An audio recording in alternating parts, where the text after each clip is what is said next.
The Kerala story 2 movie review. So part 1 చూసిన వాళ్ళకు ఇది కంటిన్యూషన్ ఏం కాదు. సో పార్ట్ 1కు దీనికి అసలు సంబంధమే లేదు. బట్ అందులో ఫస్ట్ పార్ట్‌లో వచ్చేసరికి లవ్ జిహాద్ జరిగిన తర్వాత ట్రాప్ చేసి అమ్మాయిల్ని ఐసిస్‌కి అమ్మేస్తా ఉంటారు కదా! సో అది ఎండ్ అక్కడ అయిపోతది. బట్ ఇది సెపరేట్‌గా లవ్ జిహాద్ మాత్రమే ఓన్లీ.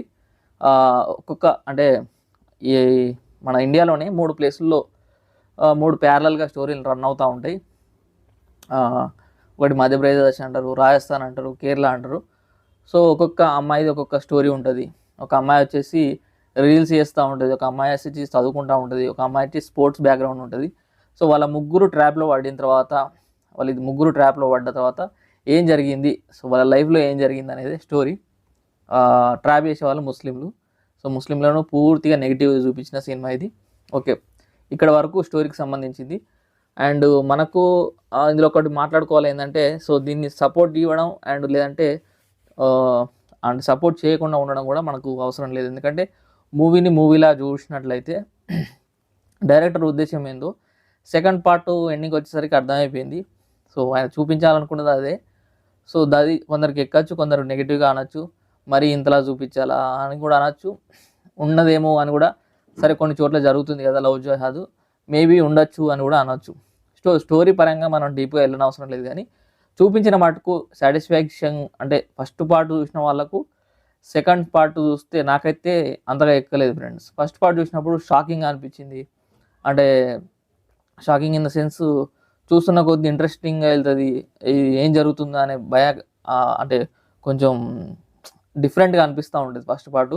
లాస్ట్కి వచ్చేసరికి పిచ్చి లేస్తుంది అలాంటి movie first part. Second and director కూడా ఫస్ట్ పార్ట్ డైరెక్టర్ ఏం చెప్పినట్టే, నేను చాలా రీసెర్చ్ చేసిన 10 years రీసెర్చ్ చేసిన తర్వాత తీస్తున్నా అన్నాడు. ఆ డైరెక్టర్కు ఈ డైరెక్టర్ సంబంధం లేదు. ప్రొడ్యూసర్ ఒకరే కానీ డైరెక్టర్ వేరంట. సో ఈ డైరెక్టర్ ఏంటంటే క్లియర్గా చెప్పేసిండు, ఉన్నది ఉన్నట్టు ఇదే అన్నట్టు. మేబీ కొన్ని చోట్ల ఇలా జరుగుతున్నాయి కదా అని కూడా నమ్మేటట్టే ఉంది సినిమా. బట్ పూర్తిగా నెగిటివ్గా మాట్లాడే వాళ్ళు కూడా ఉంటారు. స్టోరీ గురించి పక్క పెట్టినట్లయితే, టెక్నికాలిటీస్ గురించి మాట్లాడుకున్నట్లయితే, స్క్రీన్ ప్లే ఫాస్ట్గా వెళ్ళిపోతూ ఉంటుంది. స్క్రీన్ ప్లే టకటక వెళ్ళిపోతూ ఉంటుంది. సెకండ్ హాఫ్ కొంచెం ల్యాగ్ అనిపించింది. ఫైనల్ క్లైమాక్స్ కూడా టకటక వెళ్ళిపోయింది. బట్ క్లైమాక్స్ చూసిన తర్వాత నాకు క్లారిటీ వచ్చింది సినిమా ఎందుకు ప్లాన్ చేసారు అని. అండ్ ఇక్కడ ఒక విషయం ఏంటంటే, ఇది U/A సర్టిఫికేట్ ఎలా వచ్చిందో కూడా నాకు అర్థమైతే లేదు. అంటే జనరల్గా ఏ సర్టిఫికేట్ ఇస్తారు ఇలాంటి మూవీస్కి, అలాంటి సీన్స్ ఉన్నాయి. అలాంటి సీన్స్ ఉన్నప్పుడు ఏ సర్టిఫికేట్ వస్తుంది కదా. బట్ అయినా కూడా దీనికి U/A సర్టిఫికేట్ ఇచ్చారు. అండ్ ఫైనల్గా మనం ఈ మూవీకి ఇస్తున్న రేటింగ్ 1 out of 5.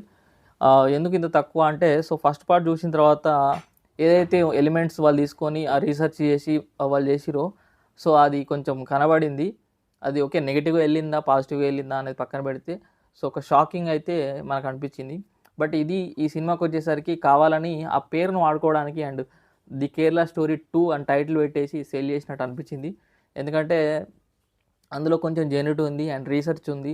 ఆ డైరెక్టర్ ఫస్ట్ పార్ట్ డైరెక్టర్ ఎవరైతే ఉన్నారో ఆయన కొంచెం సో కొన్ని ఎక్కడెక్కడ టచ్ చేయాలో అవన్నీ టచ్ చేసి మంచిగా ఒక చూపించిండు. ఇది చూసినప్పుడు అయితే నాకు సెకండ్ హాఫ్ వచ్చేసరికి నాకు అర్థమైపోయింది. అండ్ మొత్తం కంప్లీట్ అయ్యేసరికి సాటిస్ఫైయింగ్గా లేదు మేము చూస్తాం మాకు ఇంట్రెస్ట్ అని అంటే వెళ్ళండి. డిసప్పాయింట్ అయితే నేనైనా, మీరు మేబీ ఎంగేజింగ్ అవ్వచ్చు, మీకు నచ్చవచ్చు. బట్ నా వరకు అయితే అంత ఇంట్రెస్టింగ్గా లేదు ఫ్రెండ్స్.